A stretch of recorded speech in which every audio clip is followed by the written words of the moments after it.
This morning's service will take us on a journey of music and reflection as we seek the spirit of gratitude through pilgrimage.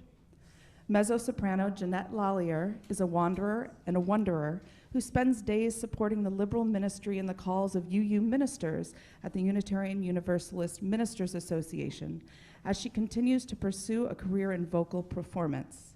Based in New York City, she has sung throughout the world and is currently on the cantor staff at the St. Patrick's Cathedral.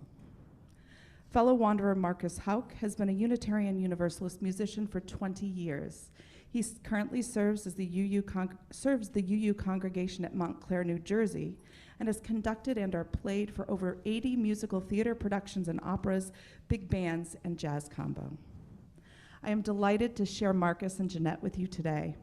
Janette and I have been dear friends since our time together in high school. I am immensely grateful that we have journeyed together in friendship these past 37 years and that our path includes today's beautiful service. Let us now enter the spirit of worship. She meant 27 years. Oh, did I say 37 years? But who's counting? Who's counting?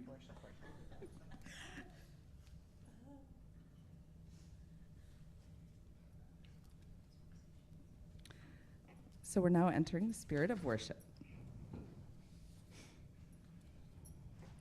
Our opening hymn is going to be hymn number 53, I Walk the Unfrequented Road. We're going to sing verses 1, 3, and 5, and Markus will play a verse without us so we can get to know the song.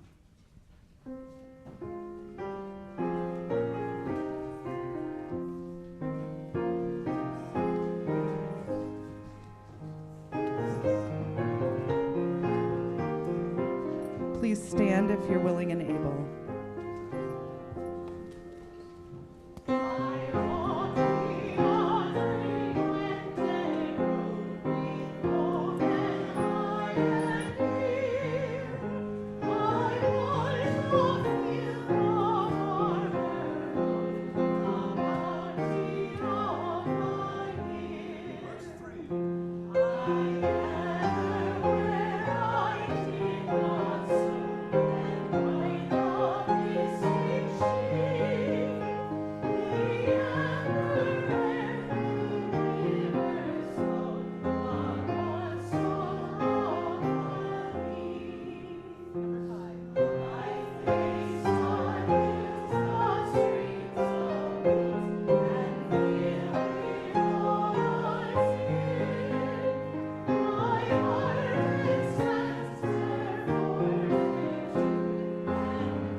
Alex, if you would come forward to light the chalice.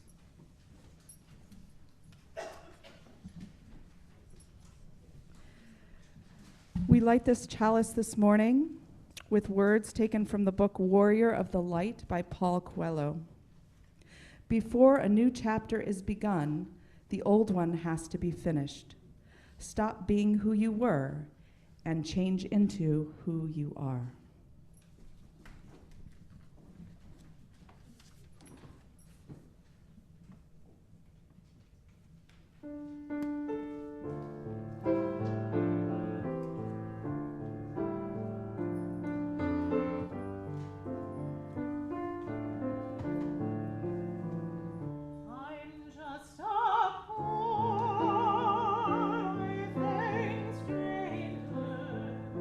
A traveling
Good morning. So I've always considered myself quite a wanderer. Sometimes with purpose, sometimes meandering, picking up a few frequent flyer miles along the way, other times not venturing too far, maybe to an island or two. But always exploring callings and nigglings within. You have a little bit of an introduction. I'm Janette Lallier, a wanderer and wonderer. I spend my days with the Unitarian Universalist Ministers Association, supporting the call of the liberal ministry and the fabulous people there. I took that job 22 years ago, only shortly after I met Jennifer Sanders. Then Jennifer Sanders, now Jennifer Knight. So I could have a flexible schedule to pursue my dream of being an opera singer. Little did I know just how deeply working for the UUMA would change me and would support my dreams, help me come of age, and perhaps shed a light of a call in and of myself. Today with me is the fabulous Markus Hauck, music director at the Unitarian Universalist Congregation in Montclair, New Jersey. Now, he's done lots of things. The things you don't know is that he also played guitar in a rock group while dressed in neon pink jumpsuits. He used to. There are pictures that prove it. Sorry. He used to play. Now there's just pictures, which, are worth seeing, let me tell you. So, now an amazing benefit of working for the UUMA is that they have provided me with sabbatical. And I have had 3 sabbaticals. And today, each has been a really unique journey and brought me to a new place, to new learnings, some far from home, some close by. And today I'm drawing inspiration from this service from my 2nd sabbatical. In 2018, the sabbatical consisted of a 6-week pilgrimage with my dear friend Monique across Spain on the Camino de Santiago. For 34 days, Monique and I would rise and prepare to walk another stage of the 800-kilometer trek. The preparation usually consisted of a cup of coffee, tea for me, and a reading from our guidebook. And the guidebook was A Pilgrim's Guide to the Camino de Santiago, a practical and mystical manual for the modern-day pilgrim by John Brearley. I would read what the author said was in store. First, the practical path. Look out for the sharp decline. There are no services after you leave the city limits. Or my favorite, the day holds undulating hills. Undulating indeed. But what really hooked Monique and me was the brief mystical path that the author spoke of, which invited us to focus our minds, hearts, and spirits on something other than the physical challenge ahead. We began to lovingly refer to this time as readings from the Book of John. Today, amidst the songs chosen to inspire reflection, I've included readings from our Book of John and other selected Camino memoirs that encourage us to enter into the spirit of pilgrimage.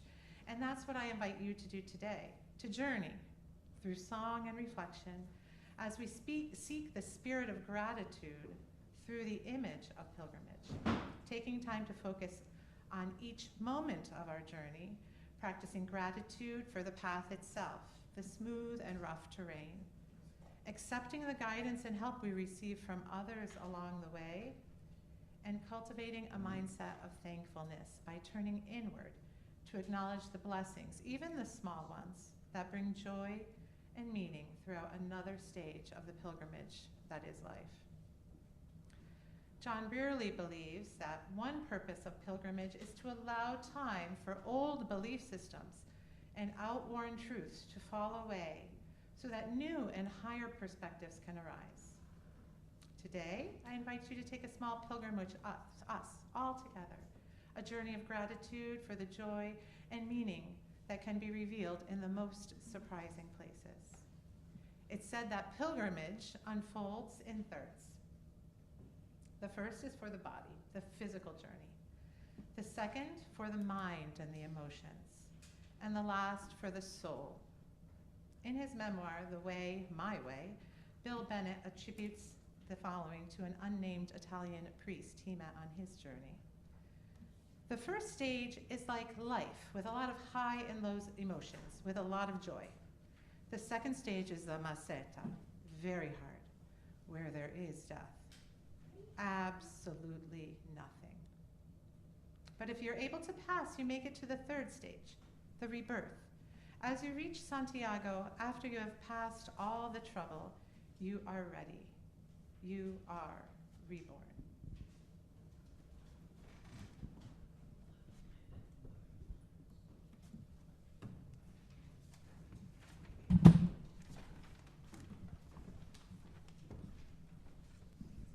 Thank you, Jen. Okay, this is a reading which is appropriately named. It's from The Fumbling, which is what I will be doing after that wonderful musical introduction. So, a reading from The Fumbling, a pilgrimage tale of love, grief, spiritual renewal on the Camino de Santiago, a Camino memoir by Carrie Egan. A pilgrimage starts the moment you pull the front door shut behind you. Is what makes this place sacred the land itself, the air, the water, present since the earth was formed? Or is it all those prayers, millions of prayers, soaking into the dirt, into the rivers, into the plants, into the people who live along the way?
As we enter part 2, the emotional journey, here's a reading from the book of John.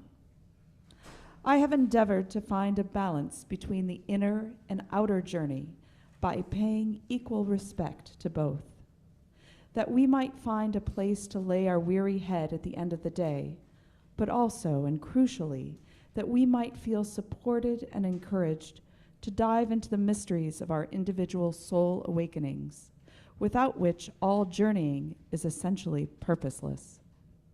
Along every path of inquiry, there comes a point that requires a leap of faith, where we have to abandon the security of our outdated dogma handed down to us over the millennia. When we reach that point, we have to let go of the safety of the familiar and dive into the unknown, with nothing but our courage and faith to support us.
So a pilgrimage can be a risky thing.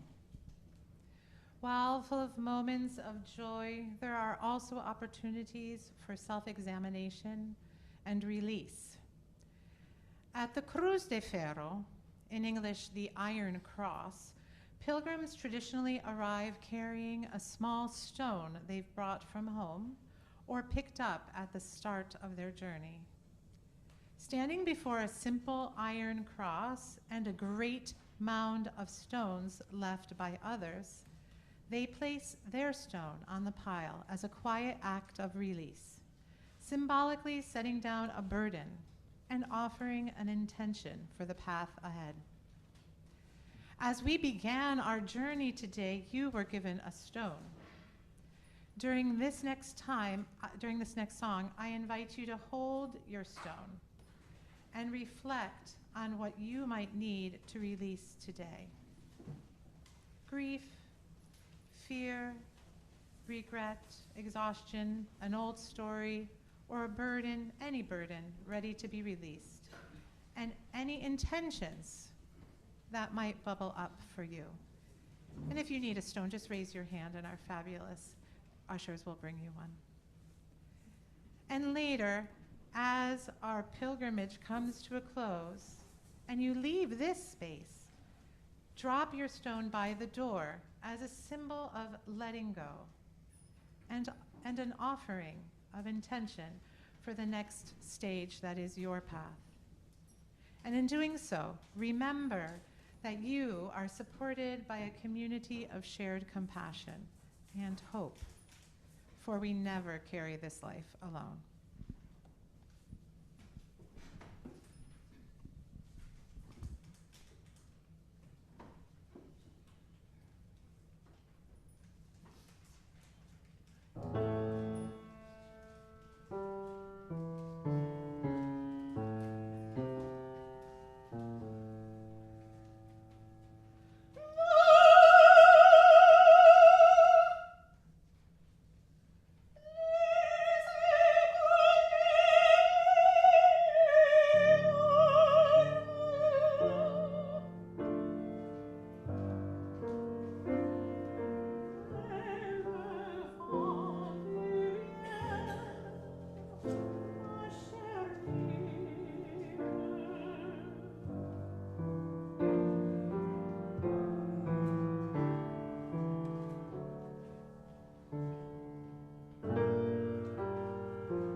Good morning.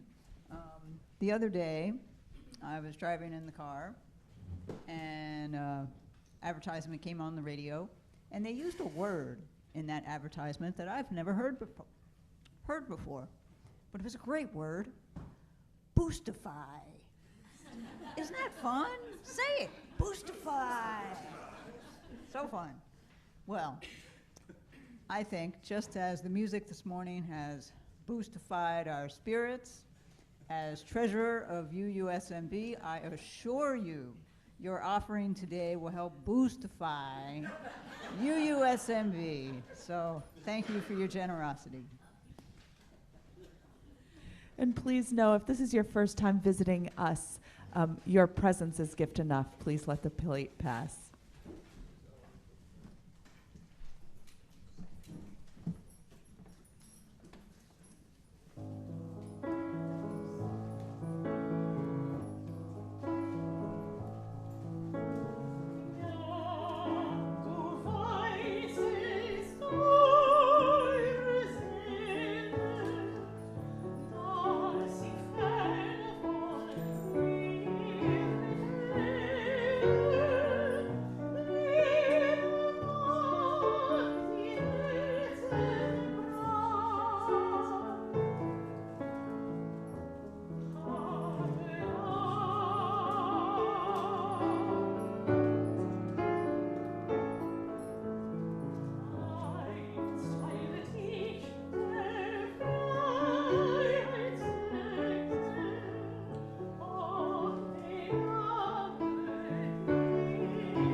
And now we enter our spiritual journey.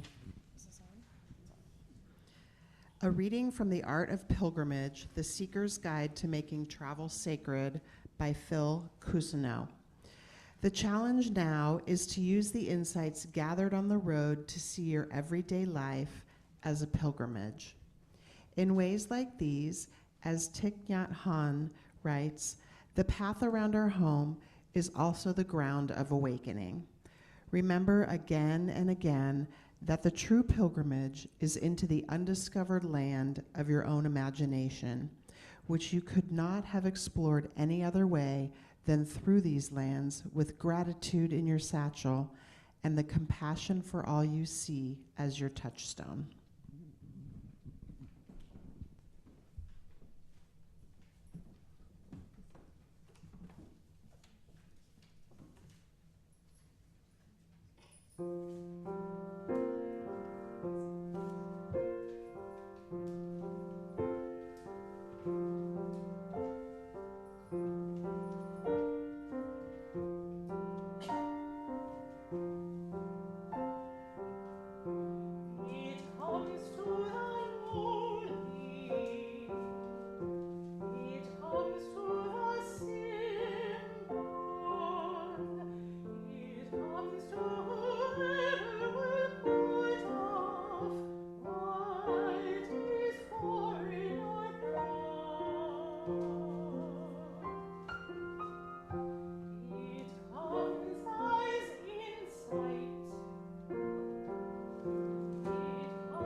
Please join us for refreshments and conversation.